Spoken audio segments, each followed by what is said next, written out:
So mga kabulol, sobrang kalat dito sa amin ngayon mga kabulol kasi katatapos lang kumain ng mga anak ko. At ayan nga at ulam namin ay munggo. Nagluto yung asawa ko mga kabulol. Ayan nga mga kabulol at naglalaba pa nga kami.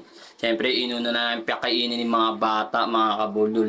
At ayan tinutulungan ko yung asawa kong maglaba mga kabulot. Eto na nga mga kabulot, nililigpit ko na nga yung mga pinagkainan ng mga anak ko mga kabulot. Syempre walang ibang magliligpit yan kundi ako at asawa ko lang. Yan nga mga kabulot, nililigpit ko na rin yung pinagkainan ng mga anak ko. Syempre maraming salamat nga pala sa mga tita ko dyan, mga kaibigan ko dyan, sa mga pinsan ko dyan. Maraming salamat po sa inyo sa patuloy na pagsuporta sa akin. Maraming salamat din sa mga kapitbahay namin dyan at sa mga followers ko. Maraming salamat sa inyong lahat sa patuloy na pagsuporta sa akin. At ayan nga mga kabulol, nagugas na nga ako ng plato namin mga kabulol, pinagkainan ng mga anak ko. Siyempre mga kabulol, si Papa muna ang gagawa niyan, hindi muna si Mama kasi si Mama naglalaba. Ayan nga at mga kabulol, nagtutulungan kami mag-asawa para matapos agad yung aming gawain dito sa bahay kasi mga kabulol, hindi ako pumasok kagabi. Siyempre kagagaling ko pa lang sa sakit. Alam nyo mga kabulol, sobrang dami ko rin problema pinagdadaanan pero tuloy lang ako at lalaban lang ako para sa pamilya ko. Yan nga mga kabulol, syempre patuloy akong nagpapasalamat sa mga sumusuporta sa akin dyan. Sa mga kaibigan ko na handang tumulong para sa akin.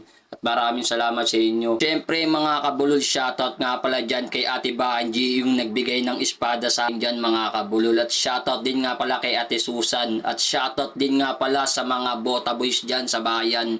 Shoutout sa inyong lahat at lagi kayong mag-iingat. Maraming salamat sa suporta nyo sa akin. At ito nga mga kabulol, nilalagay ko na nga yung plato dyan sa platuhan namin mga kabulol dahil tapos na akong maghugas ng plato.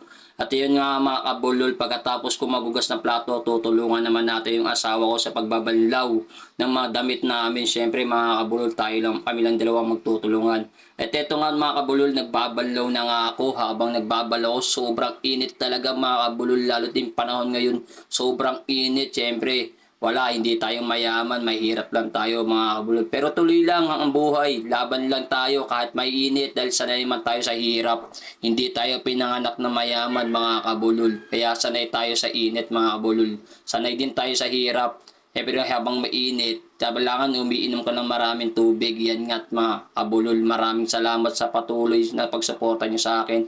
At ayan nga, may dalawang batang makulit at tinulungan pa ako mga kabulol. Ayan nga, sobrang kulit ang dalawang bata na yan. Anak yata ni kabulol yan mga kabulol.